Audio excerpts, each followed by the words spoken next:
महाराज ने राजकुमारी के स्वयंवर पर तीरंदाजी प्रतियोगिता रखी। जिस राजकुमार का निशाना अचूक होगा, राजकुमारी का विवाह उसी से होगा। प्रतियोगिता से एक एक करके सभी प्रतिद्वंदी बाहर होते गए और आखिर में केवल महाबली और भालासुर ही बचे। दोनों प्रतिद्वंदियों का निशाना अचूक है और वो एक के बाद एक निशाने पे तीर मारते ही गए। घंटों तक ऐसे ही चलता रहा। ऐसे तो मेरी बेटी कुंवारी रह जाएगी। प्रतियोगिता को और मुश्किल किया जाए। एक सेब को ऊपर उछालो, उस पर जो सही निशाना लगाएगा वही विजेता होगा। भालासुर सोच में पड़ गया। स्थिर लक्ष्य पे निशाना लगाना तो आसान है, लेकिन उछलते गिरते हुए सेब पर निशाना कैसे लगाया जाए? जब सेब ऊपर उछल के टॉप पे पहुंचेगा तो वो थोड़ी देर के लिए रुक जाएगा। तभी मैं सेब के थोड़ा सा नीचे निशाना लगा के तीर छोड़ दूंगा, ताकि जब तक सेब नीचे गिरे तब तक मेरा तीर भी वहां तक पहुंच जाए। हे कमाल की बुद्धि है मेरी। सेब उछाला गया और जैसे ही वो टॉप पोजीशन पे पहुंचा, भालासुर ने उसके थोड़ा नीचे निशाना लगा के तीर छोड़ दिया। पर ये क्या, निशाना तो चूक गया। नहीं,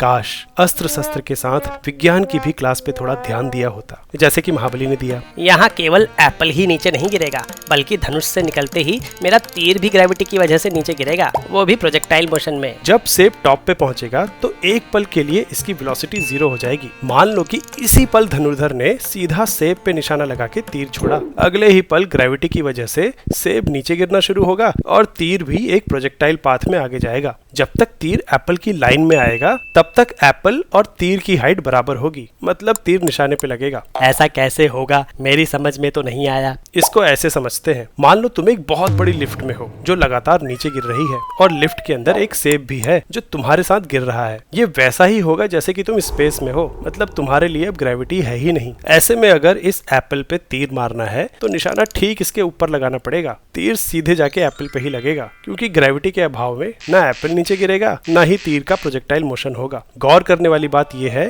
कि जमीन पे खड़े ऑब्जर्वर के लिए तीर अभी भी प्रोजेक्टाइल मोशन में ही है, पर अंदर तुम्हारे लिए नहीं। लेकिन एक बात का ध्यान रखना कि लिफ्ट में एप्पल के पास कोई इनिशियल वेलोसिटी ना हो, यानी तीर ऐसे टाइम पे छोड़ना जब एप्पल की वेलोसिटी 0 है, यानी जब वो टॉप पे है। महाबली ने सेब पे निशाना बनाए रखा और टॉप पे पहुंचते ही उसे शूट कर दिया। महाबली की जीत हुई, यही बनेगा मेरा दामाद। अच्छा हुआ महाबली जीत गए, वरना मैं तो धन्नों पे भागने वाली थी। देखा फिजिक्स कितने काम की चीज है। वैसे इस कॉन्सेप्ट को हम सूडो फोर्स से भी समझ सकते हैं। सूडो फोर्स एक ऐसी इमेजिनरी फोर्स होती है जो हमें नॉन इनर्शियल फ्रेम्स में ही महसूस होती है। इनर्शियल फ्रेम या तो स्टैटिक होता है या कांस्टेंट स्पीड से मूव करता है, वहीं नॉन इनर्शियल फ्रेम्स एक कांस्टेंट एक्सेलरेशन से मूव करते हैं, जैसे कि मुड़ती हुई बस, ऊपर जाता रॉकेट या फ्री फॉल करता हुआ स्पेस स्टेशन। सूडो फोर्स हमेशा नॉन इनर्शियल फ्रेम के एक्सेलरेशन की उल्टी दिशा में महसूस होती है। ये नॉन इनर्शियल फ्रेम्स काफी ऑब्वियस है, क्योंकि ये एक बाउंड्री या बॉक्स के अंदर है, लेकिन जरूरी नहीं कि फ्रेम ऑफ रेफरेंस किसी रियल बॉक्स के अंदर हो। ये एक इमेजिनरी बॉक्स भी हो सकता है, जैसे कि हमारे तीर और एप्पल। क्योंकि इन दोनों के ऊपर सेम एक्सेलरेशन लग रहा है, इसलिए हम इन्हें उसी एक्सेलरेशन के एक नॉन इनर्शियल फ्रेम में मान सकते हैं।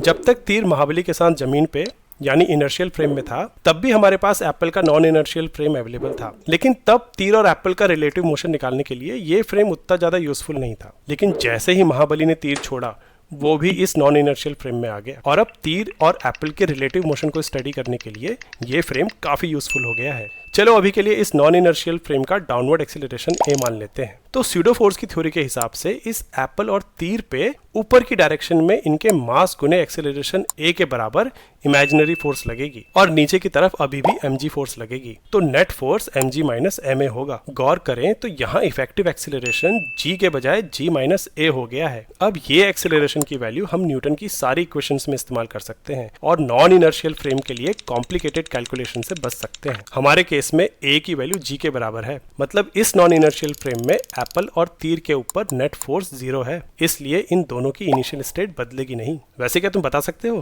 कि अगर महाबली ने एप्पल के टॉप पे रुकने के बजाय नीचे गिरते वक्त तीर छोड़ा होता तो क्या होता? एक बड़ा कोलैबोरेशन होने वाला है। जानने के लिए हमारे साथ जुड़े रहिए।